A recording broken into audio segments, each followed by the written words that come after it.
everyone, and welcome back to the channel, a place where writers, language lovers, and generally word-obsessed people can come and hang out. It's that time of year where many of us are setting goals and making resolutions for the upcoming year. I'm a person who loves to plan and set goals, and I know I get super excited every time I get to go out and buy new planners and journals and begin filling them up with all my ideas and dreams for the year. Like many others, I begin my year with huge ambitions and tons of excitement to jump into my pile of goals as if I were jumping into a huge pile of autumn leaves. But though I'm really good at maintaining and keeping up with certain goals that I set for myself at the beginning of the year and seeing those all the way through to the end, there are other goals that tend to just fall by the wayside.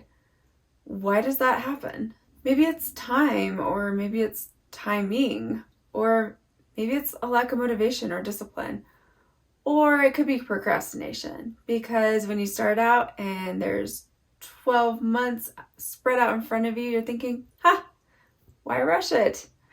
But then November rolls around and those 12 months have dwindled down to 2.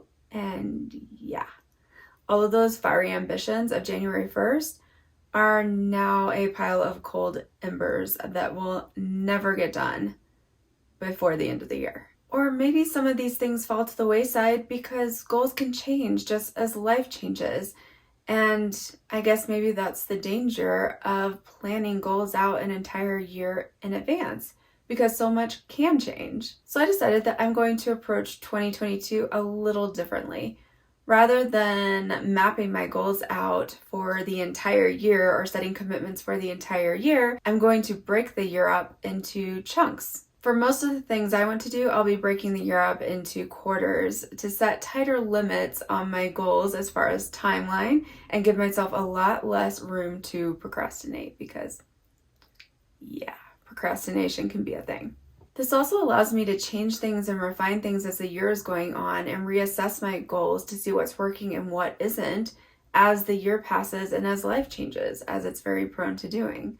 And some of my ideas for this actually came from this book called The 12-Week Year.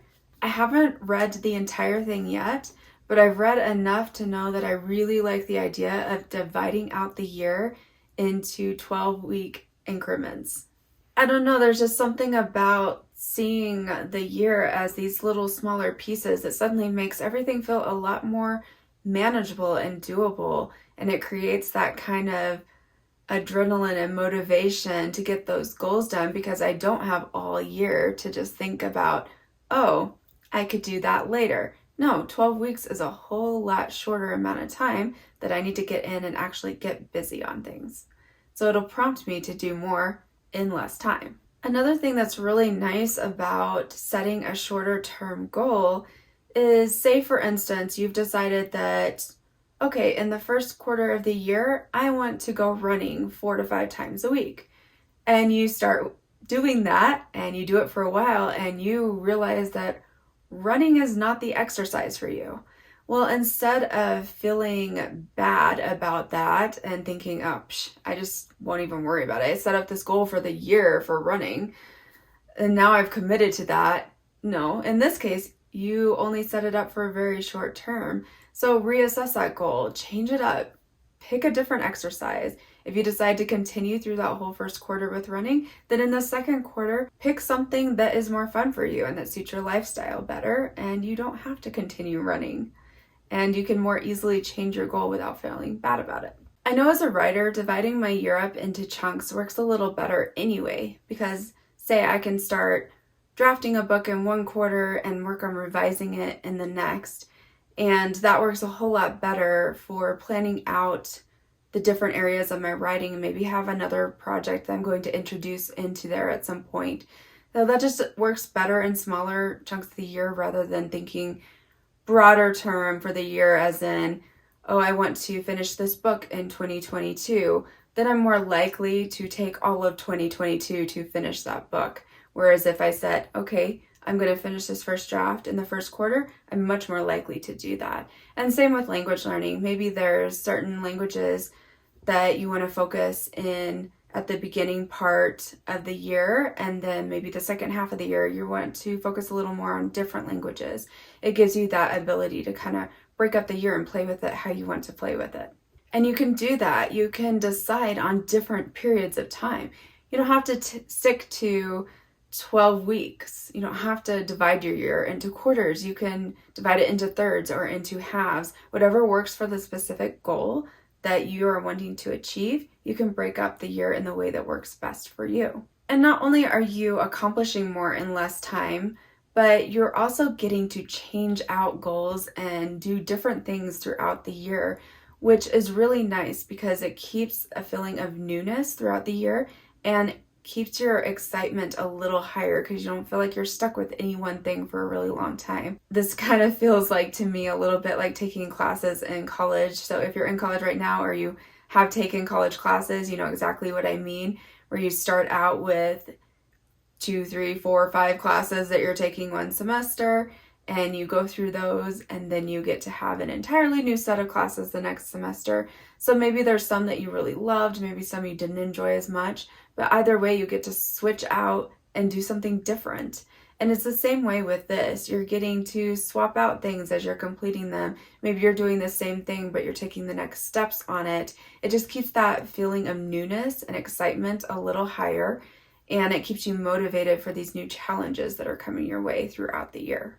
So I'm really excited to get into this. I probably won't specifically stay with quarters the entire time. I know some of the things I am planning to do in quarters throughout the year, but there may be other things that I divide and take the first half of the year to focus on something, the second half of the year to focus on something else. But I really am a person who thrives on deadlines. Deadlines work very, very well for me, and having these shorter term sections of time to set my goals within, I think are going to work fantastic with how I tend to get things done, and I'll get a whole lot more done than I otherwise would if left to my own devices. So here are some steps that I'm taking to plan out my 2022, and you can feel free to use any of these tips or ideas or to create your own as you see fit.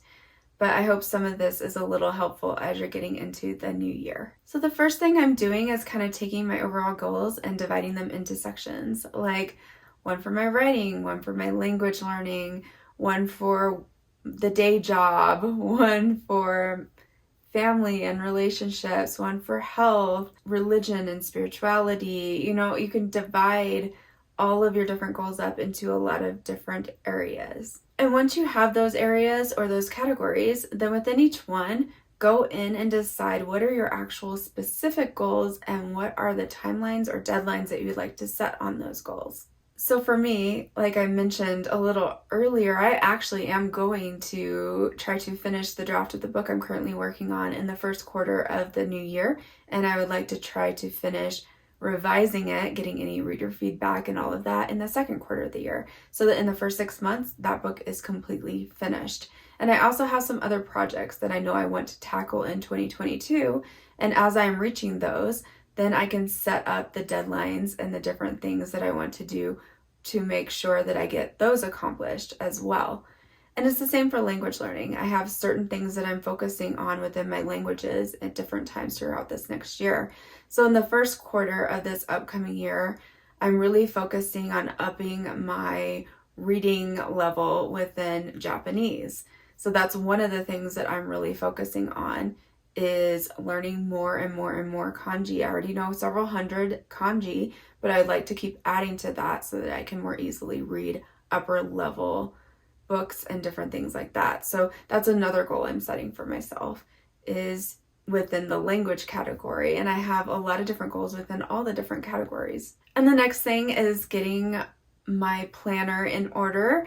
Now, I'm a very digital person, but I really, really do love having a physical planner. Getting to write out my goals and the things I want to accomplish in a planner just feels so much nicer to me, and I have found that I'm a lot more prone to getting my to-dos and all the things associated with my goals completed if I do physically write them down in a planner.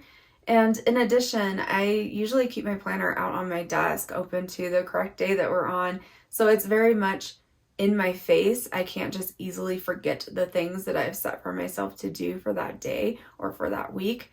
So it just keeps me a little better on task to have that physical planner and have everything actually written down in it. I'm also setting up my digital calendar. So what I like to use my calendar for more is the higher like visualization of those goals. So I'll go in, and if I decide, okay, March 31st, I want to have the first draft of this book finished, then on March 31st, I will put that in on that date so that when I'm viewing my calendar from a month view, it's right there. I can see, okay, here's the goals I have coming up. So at the beginning of that month, if I'm at 55,000 words and I know that this book is going to be 80,000 or 85,000, I know that I have those amount of days to make up that difference to be able to meet my target at the end of the month. I like to color code my deadlines too, so I will use a certain color for my writing related items, YouTube related items, language learning related things. So everything has its own specific color so that when I'm looking at that monthly view, all those colors just stand out and I know with a glance what is going on within that calendar. I also like to use the digital calendar for keeping track of all of my appointments or anything that is recurring that I know if this happens on this date every single week, and it's much easier just having that logged away in my calendar so that then I receive those notifications for those things as they're coming up. I'm also creating and have created different charts and spreadsheets and things like that to kind of track my progress. I really like to track my progress, not only just to see the progression of what I am doing, but also to be able to see kind of when I was most productive on certain things. It can show me what times a day I tend to work on certain things, and that can help me with planning future items and future goals. I also just like to have a history of what I've learned. Like in my language learning, if I am learning a bunch of kanji and I am tracking which kanji I'm learning, then I can look back and see exactly when I learned all of those kanji, and that's just kind of fun. Do I absolutely need to have that information? Well, no, not really, but it's kind of fun to look back on, and you can see where you started and where you are in months and years from now. So that's what I'm doing, and that's what I will be finishing doing throughout the month of December to prepare for the beginning of January. So now it's time to set everything up and start accomplishing those goals. We are very, very close to January 1st, and I hope that some of these tips kind of helped you with how you want to set up and outline your year. And I hope all of you have a absolutely fantastic year and are able to accomplish all the goals and dreams that you set for yourself.